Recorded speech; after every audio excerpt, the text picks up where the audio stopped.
проповеди на эту тему. Un mēs jau nedaudz vārdus dzirdējām, svētrunas par šo tēmu. И я постараюсь не повторяться.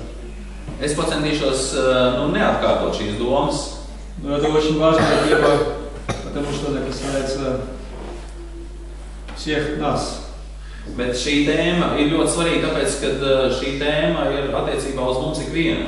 Нас в Германии точно так же, как и у вас здесь, в Латвии. Mūs Vācijā, kur mēs dzīvojam, tāpat jūs šeit Latvijā, kur jūs šeit dzīvojat.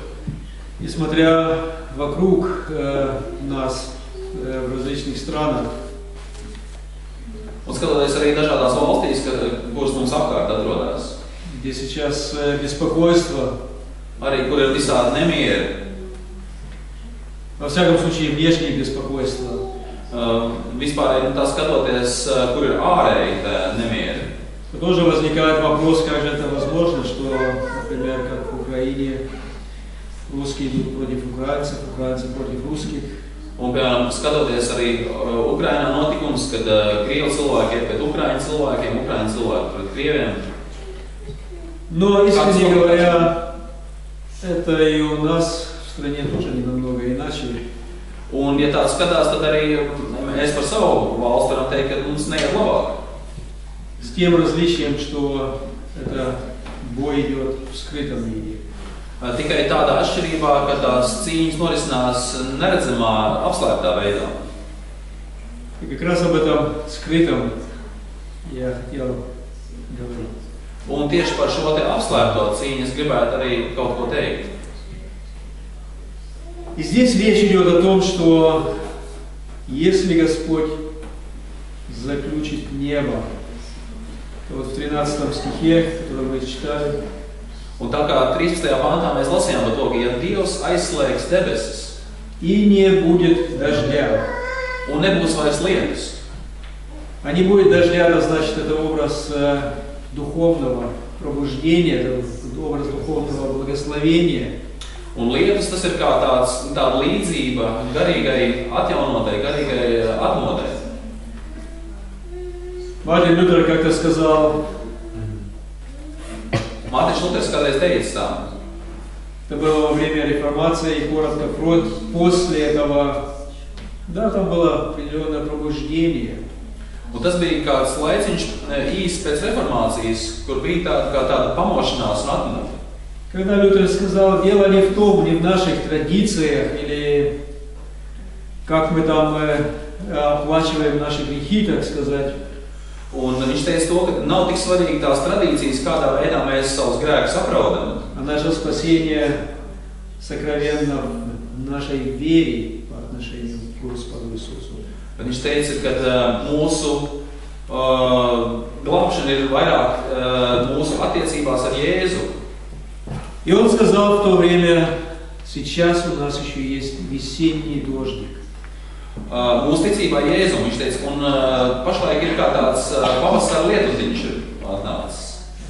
Говорит, в это время турки, они уже захватили Ближнюю Азию, Малую Азию. Tajā laikā turki bija iekarojuši Mazo un Tuvo Āziju. И там ислам распространялся. Un tur tika izplatīts islāma ticība, tika izplatīta tajās zemēs. Говорит, греки, они уже потеряли это духовное состояние. Viņš teica, Grieķi jau ir pazaudējuši šo garīgo stāvokli, kāds viņiem bijis tādēļ. А если мы не сохраним это, то мы тоже потеряем. Un viņš teica tā, ka ja mēs nesaglabāsim šo garīgo stāvokli, tad mēs arī pazaudēsim to. И именно это и произошло. Un tieši tas arī notika. Мы потеряли это в народе. Mēs to esam pazaudējuši tautā. Вспоминаю одну ситуацию у нас в Берлине. Es atceros, kādu tādu situāciju notika pie mums Berlīnē. Это было где-то несколько дней до Пасхи. Kas notikās dažas dienas pirms Pasaules svētkiem, pirms Lieldienām. И мы хотели просто сделать наши радиопередачи, которые один раз в 2 недели транслируем.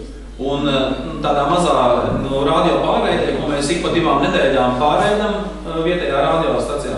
Говорить о Пасхе, потому что обычно на Пасху у нас в Германии там продаются шоколадные яйца, шоколадные зайцы и так далее. Все это так уходит на зайцев и яйца. Un viņiem bija tā situācija tāda, kad viņi gribēja runāt par lieldienām, ko tas īsti nozīmē, jo viņiem parasti tautā ir, kad pārdod šokolādes olas, šokolādes zaķes, un tad līdz beigās tiek norakstīts uz zaķiem nolām. Ну и при приготовлении на эту программу мы пошли просто в центр города спрашивать людей с микрофоном в руке, что для вас означает Пасха. Un tad mēs gatavojamies šim te raidījumam, gājām ar mikrofonu un ierakstu mašīnu, gājām intervēt cilvēkus uz ielas, ko jums nozīmē lieldienas. Jautājumi, viņiem tādi jautājumi. Причем надо сказать в русском, Пасха это уже очень близко к евриту, это Пасах. Tātad krievu valodā vārds Pascha, tas ir ļoti tuvu ebreju vārdam, kas nozīmē Pasach, ja, tas ir. Это значит из Ветхого Завета, когда ангел проходил, Пасах, проходить, мимо этих дверей со столбами, помазанными кровью. Jo tas vārds nozīmē, kad aiziet garām. Tur bija Pasā svētku laikā, bija, kad ebrejiem bija jāuzliek no ar asinīm jānosmērē tās durvis, un tad eņģelis gāja garām, viņiem tas sods neskāra. Tāpēc tas vārds Pasā nozīmē aiziet garām. А в немецком это Остер, или как в английском Easter, это уже переняли другое значение слова. Un vācu valodā un angļu valodā Oster vai Easter, latviešu valodā arī lieldienas, tas ir jau ar citu nozīmi jau šiem svētkiem. Ну, короче, я хочу прийти к этому пункту. Un es gribu īsumā sakot pie šī punkta.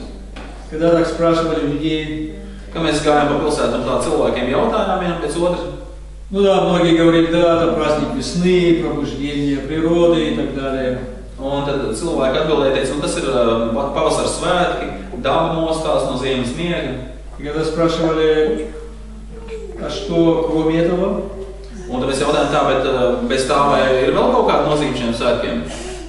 Были некоторые, которые говорили, да, связано, очевидно, с Иисусом Христом.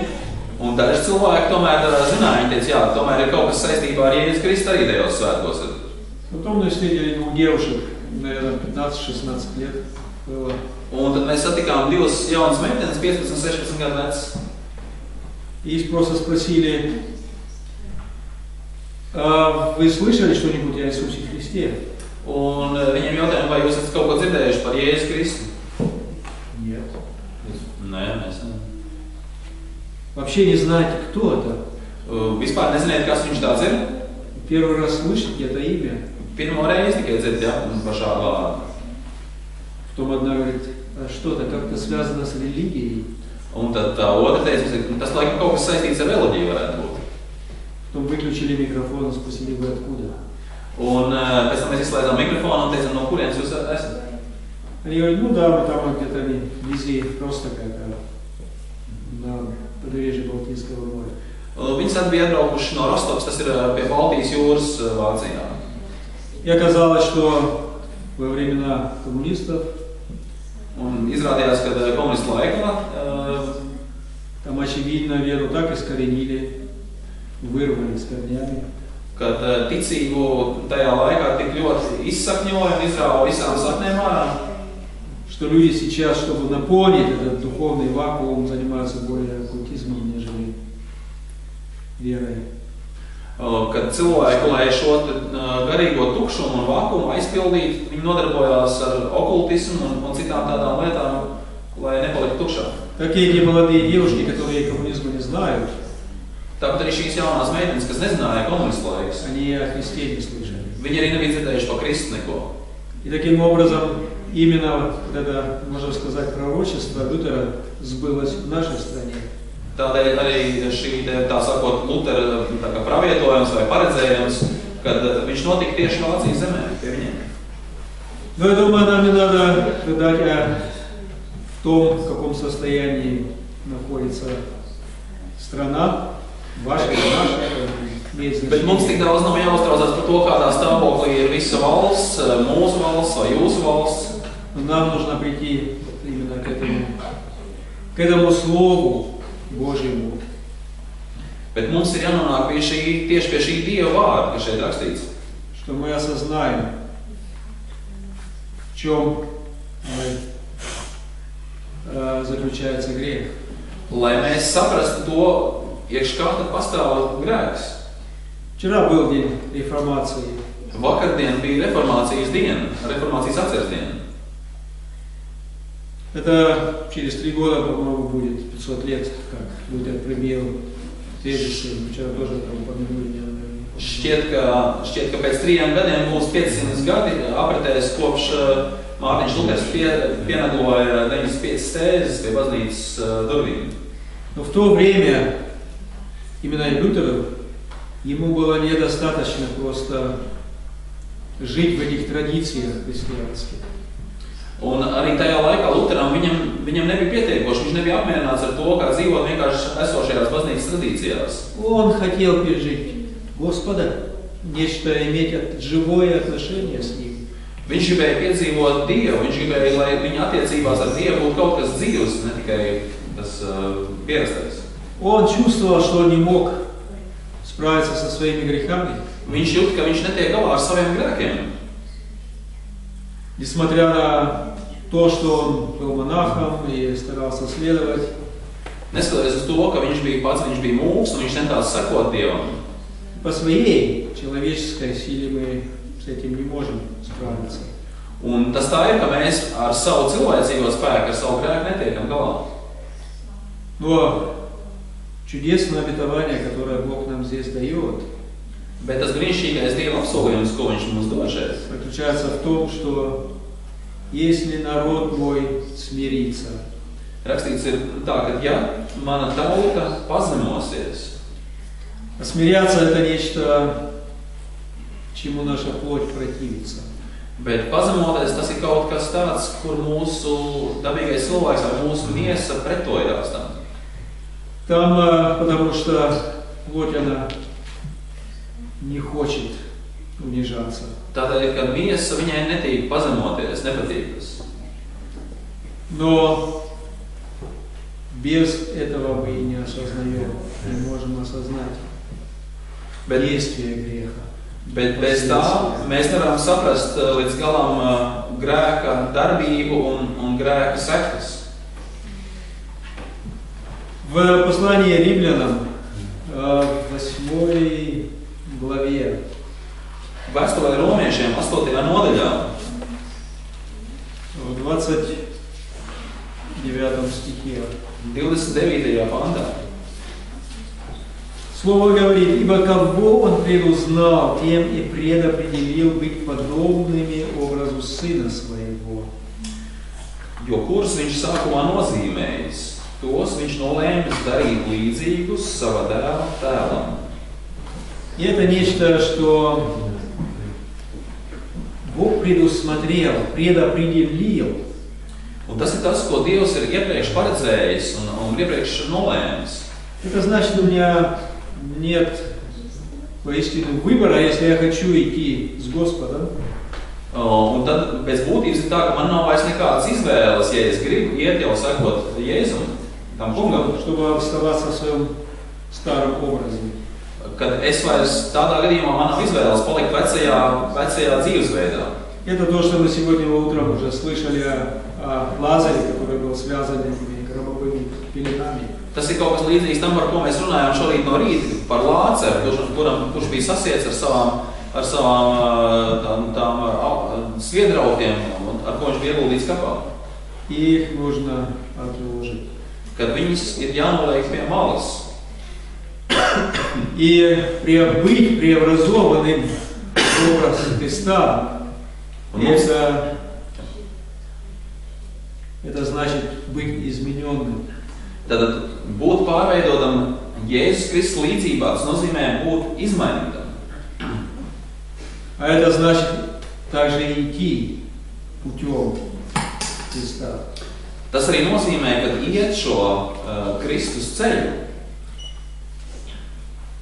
И вопрос, который каждый должен себе задать. Un šis jautājums, kas ir jāuzdod mums katram sev.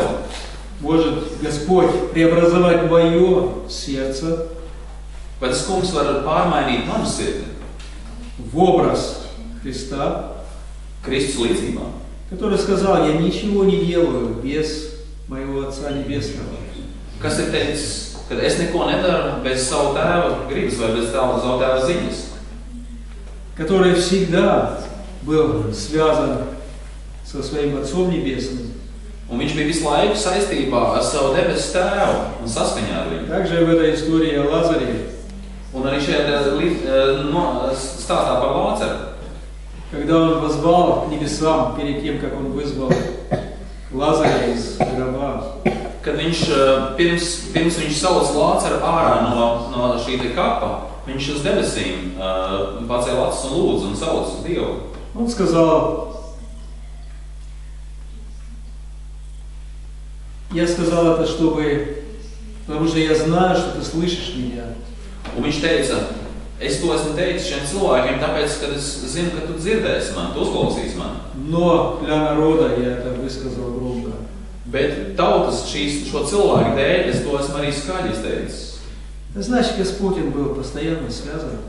Он Tas был nozīmē, един с Отцом Небесным. tas nozīmē, ka tas kungs Jēzus, viņš visu laiku bija saistībā ar tēvu debesīs. Visu laiku ar viņam bija labas attiecības. И если мы должны быть преобразованы в образ Сына Его, Un ja mums ir jābūt pārveidotiem Dieva dēla līdzībā, тогда я тоже так же должен быть связан с Отцом Небесным. tas nozīmē, ka arī man ir jābūt tādai pašai saistībai ar tēvu debesīs, kā Jēzum viņa bija. Теперь вернусь опять в вторую книгу Паралипоменона. Tagad atgriezīšos atpakaļ uz otro laiku grāmatu. С одной стороны, Господь ответил здесь на молитву Соломона, которую тоже сегодня утром слышали. No vienas puses, tas kungs atbildēja uz Salomona lūgšanu, par ko mēs runājām.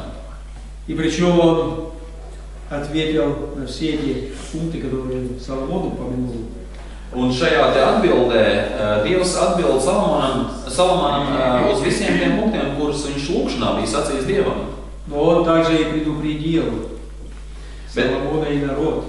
Salomonu viņš brīdināja, un viņš brīdināja arī tautu. Если там дальше читаем в 21 и 22 стихе, Un ja mēs tur tālāk lasām 21. un 22. pantā, где говорится о храме всем высоком всякий, проходящий мимо него уже смеется и скажет: за что поступил так Господь землей сею и с храмом сим. un tur rakstīts tāds ir par šo templu, ko viņi tikko bija iesvētījuši. Viņš saka par šo namu, kur augstumu redzēja ik viens, kas tam kaut reiz gājis garām. Это было предупреждение, если народ покинет пути Господа. Un tur rakstīts, kāpēc tas kungs tā ir rīkojies, ka viņš ir viņi iznīcinājis to templu. Un tad teiks, ka tas ir par sodu, tāpēc, ka viņi ir atstājuši to kungu, savu tēvu Dievu. В 20 стихе он говорит: не отвергну от лица моего и сделаю его притчею и посмешищем у всех народов. Un tad 20. pantā iepriekš rakstīts, ka viņš atstums savu tautu un padarīs pa izsmieklu to citu tautu acīs. И после этого храм еще стоял много лет. Un vēl pēc šiem notikumiem templis stāvēja vēl diezgan daudzus gadus. И даже во времена Иисуса там жертвовали, там торговали. Un arī Jēzus laikā tur notikās upuru pienešana un tur notikās arī tirgošanās. Но Господь там больше не жил. Bet Dieva klātnība šajā templī vairs nebija. Dievs nedzīvoja vairs tur. Для Бога здание – это только временное прибытие. Šī celtne bija priekš Dievu tikai tāda īslaicīga pieturēšanās vieta. Он даже и не живет в зданиях, Jo Dievs jau nedzīvo kaut kādās mājās. сотворенных руками людей. Mājās, kurās kurus ir cēluši cilvēki. Сегодня во время обеда мы говорили о том, что, не знаю, кто из вас знает миссию там на Южной Африке. Mēs pie pusdienu galā šodien runājam par to, par misiju, no kuras viņi nāk, un Dienvidāfrikā tur ir tās dievnams arī. Там большой зал на Можно слышать, что можно до 10 тысяч человек туда поместить. Un tur ir uzcelt tāda dievkalpojuma zāle, kurā var apmēram 10 000 cilvēku iet. И 6,5 лет назад он сгорел. Un 6,5 gadu atpakaļ šī celtne aizdegās un nodega.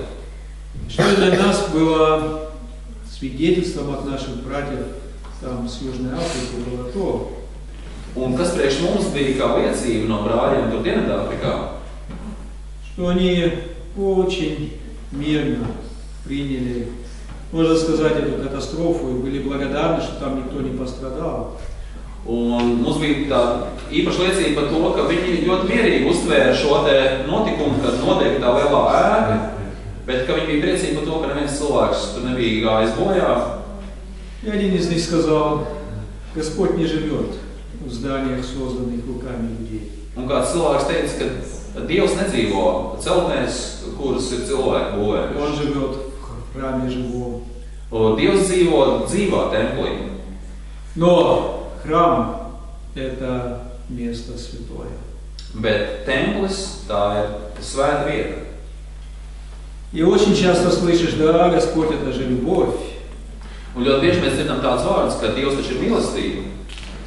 И Господь, как же Он может проклянуть некого? Un kā tad Dievs, būdams mīlestība, kā viņš var kādu nolādēt un atstumt? Это правда. Господь есть любовь. Un tas ir pareizi, Dievs ir mīlestība. И вне Господа нет любви на этой земле. Un ārpus Dieva nav arī mīlestības uz šīs zemes. То, что сей мир воспринимает как любовь, Un tas, ko šī pasaule uztver kā mīlestību, это выражение похоти. ļoti bieži tas ir kā miesas iegribas izpausme. Но истинная любовь, как она описывается в первом послании Коринфянам, главе 13, Bet īsta mīlestība, kā mēs viņu lasām aprakstītu 1. vēstulē korintiešiem 13. nodaļā, это любовь божественная, tā ir dievišķa mīlestība, которая не ищет своего. kas nemeklē savu labumu. И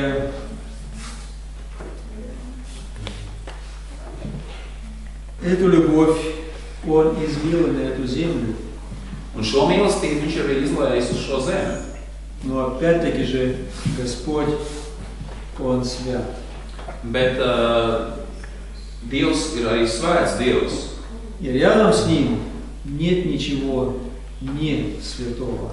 Un blakus viņam nevar atrasties nekas nesvēts. Оно не может быть, потому что оно не сопоставляется как тьма и свет. Tas nevar tā notikties, tāpēc, ka tas nav savienojams, kā tums ar gaisu nav savienojams. И в этом-то и заключается Его любовь, что Он зашел к нам на землю. Un iekš tā arī ir apslēgta šī mīlestība, viņš nonāca pie mums uz zemes. Через свое слово нас, человеков, стараются удержать от гибели. Ka viņš caur savu vārdu cenšas mūs atturēt no pazušanas, no bojāiešanas. И поэтому и Христос пришел. Un tādēļ arī Kristus atnācis. Ибо не было иного выхода. Jo citādi veida izēja nebija iespējama. Потому что все наши, опять говорю, tradīcija и обычаи христианские, Jo visas mūsu kristīgās tradīcijas un ierašas, они нас не спасут. viņas mūs nevarēs izglābt. Что нас спасет, это только вера в Иисуса, Tas, kas mūs var glābt, tā ir patiesa ticība Jēzum Kristum. которая преобразовывает нас в образ Христа. Ticība, kas pārveido mūs arī Kristus līdzībā, mūsu dzīvi. А если я во Христе, Un ja es esmu Jēzu Kristu, то я не могу грешить. tad es nedrīkstu grēkot. Когда-то становится, Es nevaru grēkot. когда-то становится катастрофой. Tādā gadījumā grēks kļūst kā katastrofa man.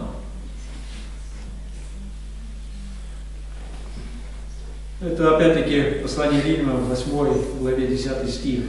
Vēstulē Romiešiem 8. nodaļā 10. pants. А если Христос в вас, то тело мертво для греха, но дух жив для праведности. Это 10 стих. Ja Kristus ir jūsos, tad miesa gan ir mirusi grēka dēļ, bet gars ir dzīvs taisnības dēļ. И тогда задается вопрос, как я могу дозволять в жизни какие-то нечистые вещи. Un tad paceļās jautājums, kāpēc es savā dzīvē varu pieļaut kaut kādas netīras, nešķīstas lietas. Недавно слушал одно свидетельство одного американца. Es neilgu laiku atpakaļ klausījos kādu amerikāņu liecību, который занимался, он не только сам занимался порнографией, но и даже производством порнографии. un šis cilvēks nodarbojās ar pornogrāfiju, bet ne tikai, bet viņš arī iespieda un izplatīja pornogrāfiskas materiālus. Причем это годами даже скрывал от своей жены. Un viņš to gadiem slēp no savas sievas. И он тоже вырос в христианской семье. Un arī viņš bija izaudzis kristīgā ģimenē. Что интересно, он сказал, что он нашел большой избыток своего производства среди христиан. Viņš teica tādu lietu, kad viņš bija atradis tirgus noietu savai produkcijai, it īpaši starp kristīgiem cilvēkiem. Теперь можете сказать, ну, что это за христиане, которые там пользуются этим. Un tad var jautāt tādu jautājumu, kas tie pa kristiešiem, kas izmanto šādu veidu produkciju. Мой народ именуется именем моим. Un tur rakstīts ir mana tauta, kas pēc mana vārda nosaukta. Так возможно, что там человек старается скрыть и уповает на любовь Господа, что она покроет все. Un var notikt tā, ka cilvēks mēģina cerēt uz Dieva mīlestību un žēlastību, ka tā visu apseks. Но Господь прощаем не бывает. Bet to kungu nevar piemānīt. И мы только обманываем самих себя. Vienīgais, ko mēs varam piemānīt, mēs varam sev piemānīt tādā veidā. Тогда ты обольщаешь самого себя, если думаешь, что так можно скрыть. Tad tu esi sev piemānījis, ja tādā veidā varēsi noslēpt šīs lietas. И поэтому Господь Иисус, Он говорил больше о вечной тьме, нежели о небесах. Un interesanti, ka arī mūsu kungs ir vairāk stāstījis par mūžīgo tumsību nekā par mūžīgo dzīvību. Но Он говорил об этом, потому что Он хотел помочь человека вокруг себя. Bet viņš par to runāja tāpēc, ka viņš centās, lai cilvēkiem palīdzētu, lai viņi tur nenonāk. Он видел, куда они идут. Viņš redzēja, ka viņi dodās, kurā virzienā viņi dodās. Он и сейчас видит. Viņš arī tagad redz. Каждый из нас идет. Viņš redz, kur mēs katrs dodamies. Поэтому Его Слово и так важно сейчас. Un tādēļ arī viņa vārds tik ļoti svarīgs ir. Принять его так, как оно есть. Lai mēs pieņemtu to vārdu tā, kāds tas vārds ir. Один брат как-то сказал, оно даже не может быть достаточно серьезным. Kāds brālis teica, viņš teica, šis cilvēks taču nevar būt pietiekoši nemaz nopietns. Потому что здесь речь идет о жизни и смерти. Šajās lietās iet runa par nāvi un par dzīvību.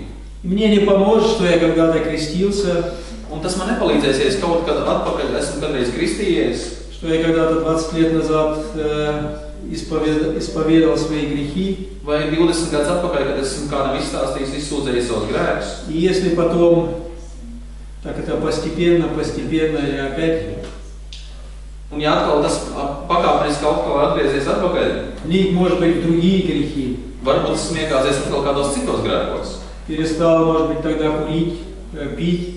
Varbūt pie savas atgriešanās esmu pārtraucis dzert un pīpēt. Но взамен этих грехов появились другие, которые теперь стали более явными, более заковывающими. Bet varbūt tagad ir parādījušies kādi citi, kas ir kļuvuši daudz man saistošāki un svarīgāki grēki. Теперь появилась похоть глаз и похоть плоти. Varbūt tagad parādījusies acu iekāra un miesas iekāra tā vietā. Это тоже должно быть отрезано, убрано, очищено. Arī šīs lietas ir tās, no kurām mums jāatbrīvojās, un kuras ir jāatgriež un kuras jāšķīst. И поэтому мой Господь говорит и взывает к нам. Tādēļ arī tas kungs uzrunā un sauc mūs uz mums. Чтобы смирились перед Ним. Lai mēs viņu priekšā pazemotos. Взыскали имя Его, лицо Его. Lai mēs meklētu viņu vaigu, viņu tuvumu. А если я пришел к Нему, взыскал Его со своими грехами, Un ja es nācis pie viņu un ar visiem saviem grēkiem esmu meklējis viņu, но не оставил все свои посещения в интернете и так далее, bet neesmu pārtraucis apmeklēt internetā tās vietas netīrās, то я не иначе, чем этот книжник или священник, которые стояли перед крестом Христа, когда Его там распяли. tad es neesmu savādāks kā šis valstības mācītājs, kas stāvēja krusta priekšā. И просто наблюдали, что же там будет. Un vienkārši vēroja, kas tad to notiks ar Kristu pie krusta. Они ушли опять. Un viņi atkal no turienes aizgāja no šī notikuma. Но были они оправданы? Bet vai viņiem viņi piedzīvoja grēku piedošanu vai izmaiņas? Нет, этот разбойник, который висел справа от него. Nē, tas noziedznieks, kas stāvēja no labās puses viņam, kas bija arī pie Он осознал свой грех. Viņš atzinās, viņš atzina savu grēku. Он смирился. Viņš pazemojās jau tur esot. Он был спасен. Viņš kļuva glābts.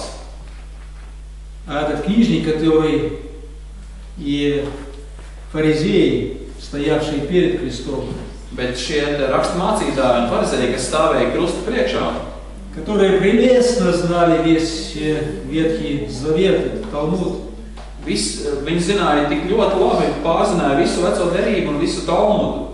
они остались потеряны. Viņi palika pazuduši. Поэтому Господь и сегодня и нам говорит, не людям там где-то на улице или за забором.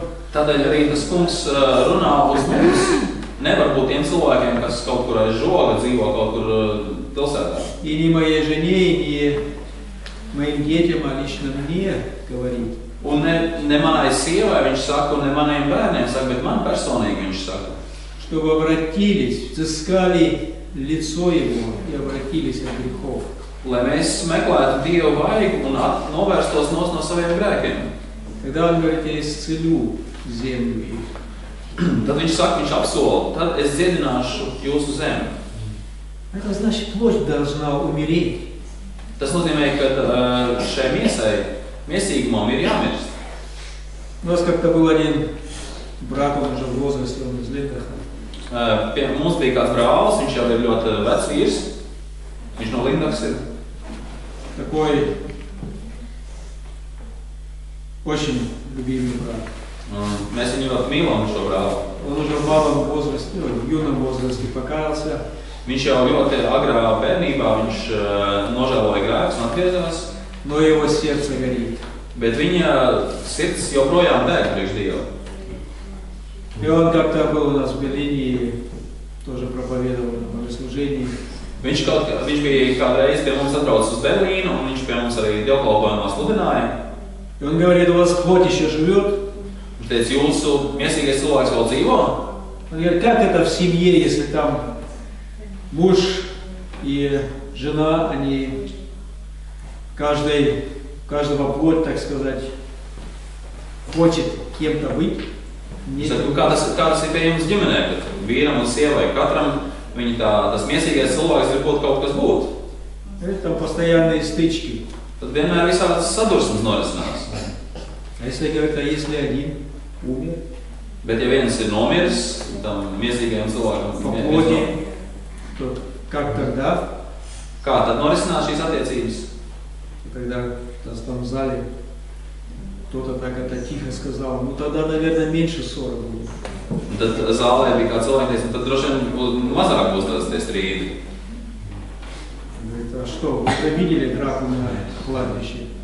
Viņš teica, un tad viņš uzdeva tādu jautājumu, viņš teica, vai jūs esat redzējuši, kad mirušais cilvēks kaujās kapos ar kādu? Это как и мы сегодня утром читали в первом послании Петра, Tas ir в līdzīgi, главе, līdzīgi kā mēs lasījām šorīt no rīta 2. Pētera vēstulē 3. nodaļā. что жены без слов житием своим приобретали неверующих мужей.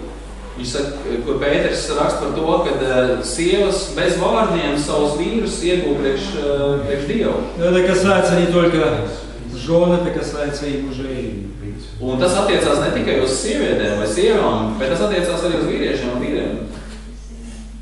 Если воистину, как мы только читали, Господь жив в нас, Ja patiešām tas kungs ir dzīvs mūsos, и даже в 12 стихе говорится здесь, в 8 главе, «Итак, братья, вы не должники плоти, чтобы жить по плоти». un mēs tur lasām 8. nodaļā, ka mēs neesam miesai neko parādā, ka mums vajadzētu dzīvot pēc tās miesas iegribām. Ибо если живете по плоти, то умрете.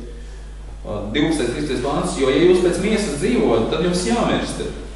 А если духом умерщвляете дела плотские, то живы будете. Bet ja jūs gara spēkā darāt galu miesas darbībai, tad jūs dzīvosiet. Если я умер по плоти, Ja es esmu miesīgiem cilvēkam nomiris, то я не буду моей жене противоречить. tad es nestrīdēšos ar savu sievu vairs. Она заметит. Un viņi to ieraudzīs, viņi to pamanīs. Это не останется скрытым. Tas nekļūs nepamanāms. И да, у нас 4, теперь уже 6 детей. Mums ir 4 bērni, no jau 6 bērni. Так как двое уже замужем, женаты. Tādēļ, ka 2 no viņiem jau ir apprecējušies, tad Не могу только сказать из десятилетий с ними, что больше действовало, это не проповеди. Un no tām 10 gadiem, ko mēs esam pavadījuši kopā dzīvojot ar bērniem, es varu pateikt, ka kas ir visvairāk uz viņiem iespēju atstājis, tad tās nav runas vai svētrunas. Умолчать. Bet apklust un neko neteikt. И дать Духу Господа действовать в их сердцах. Un dot iespēju Dievu garam darboties viņu sirdīs. И они это понимали, эту речь.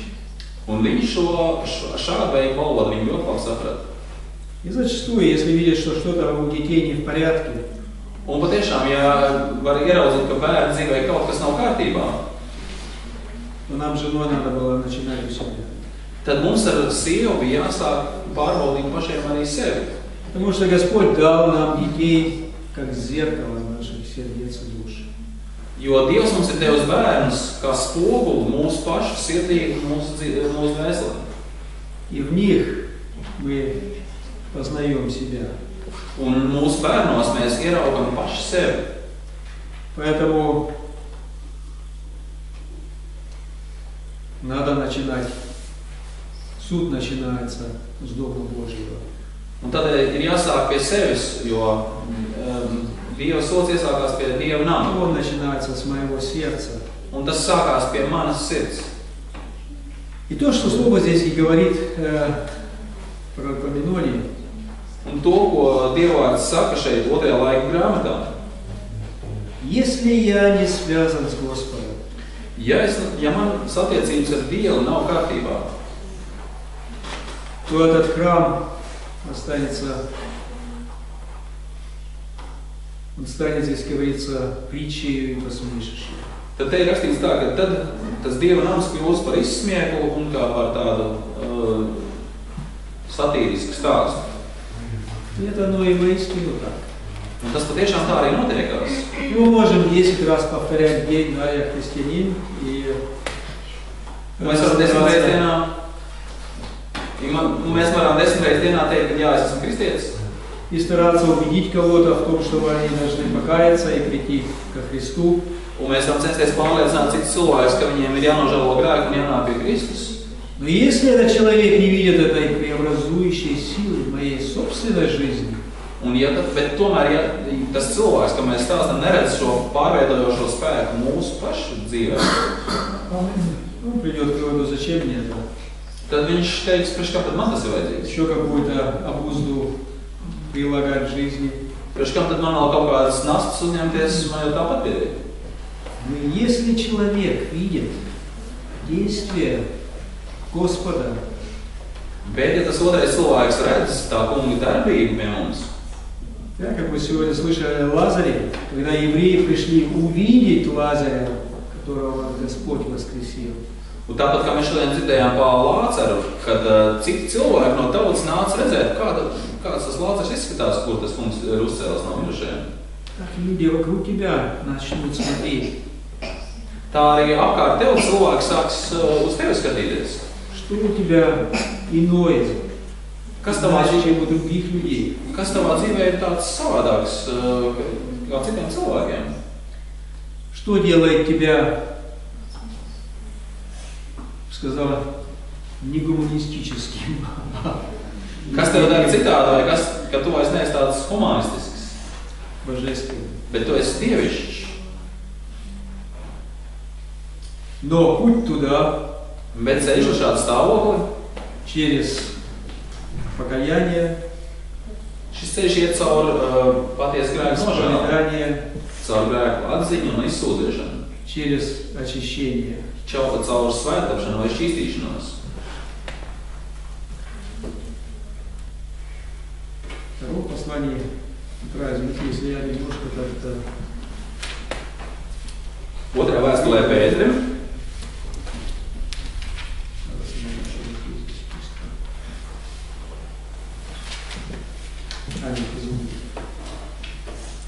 Это было здесь место из Парадокима. šeit pat, es atvainojos, nebūs no Pētera vēstule, bet šeit pat otrā laika vēstulē. Именно Господь еще раз подчеркнул, Kur tas kungs vēlreiz pasvītro vai uzsvaroja, что мы должны оставаться на Его пути. ka mums ir jāpaliek viņa ceļos. А это значит жить жизнью воскресения. Tas nozīmē, ka mēs dzīvojam šīs augšācelšanās dzīvi, Отложив все пелена гробовые, noliekot visas tās sviedrautas, kas piederās mirušajiem cilvēkam. идти с Господом. Un mēs ejam ar to kungajam. И если там, и бывают в жизни, конечно, моменты, когда человек спотыкается. Un, protams, arī šādā dzīvē var gadīties arī, ka mēs kaut kur aizķeramies un pakrītam. Но вопрос всегда заключается в том, как я обращаюсь с этим. Vienmēr pacējās jautājums tikai, kā es ar savu pakrišanu, kādā veidā ko es daru. Стараюсь это покрыть, Vai es cenšos to noslēpt un nevienam neteikt? или же это мне становится такой большой нуждой, Ja tomēr tas kļūst man par tādu nastu un tādu vajadzību, что больше нет покоя в сердце, пока не пришел Господь. И для меня это особенно драгоценно пойти к брату, к душу попечителю, поделиться с ним и вместе с ним помолиться. Un man īpaši tas ir vērtīgi, kad es varu aiziet pie kāda brāļa, kam es uzticos, padalīties ar šo problēmu un ka mēs varam kopā Dievu pielūgt par šo problēmu. И это дает облегчение и избавление от. Tas dod man atvieglojumu un atbrīvojumu no šīs problēmas. И в этом и заключается исцеление, которое Господь нам. Un tieši šajā vietā arī notiekās šī dziedināšana, par kur Dievs ir apsolījis. И это исцеление начинается в моей семье. Un šī dziedināšana sākās manā ģimenē. По отношению к соседям, все вокруг меня. Attiecībās ar maniem kaimiņiem, kas dzīvo apkārt. Тогда Господь изливает это благословение на окружающую среду. Un tad Dievs savu svētību caur šīm lietām izlai arī uz visu apkārtējo vidi, kur es dzīvoju.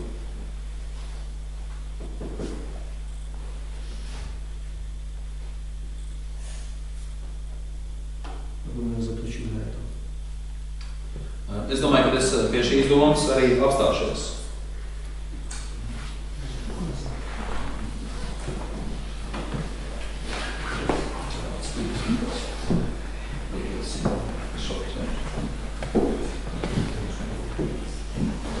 Tad mēs varētu dziedāt tagad kādu dziesmu.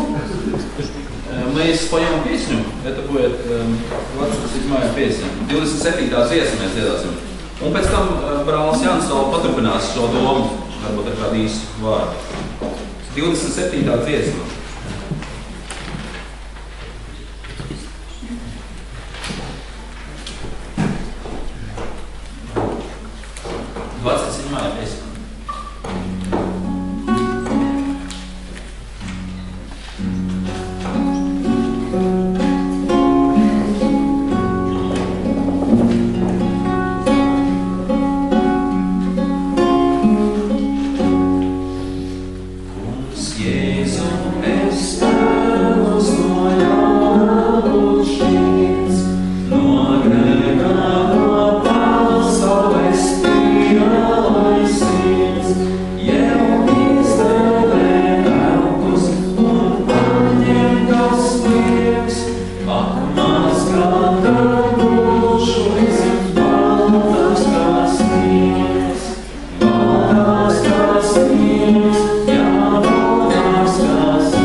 God.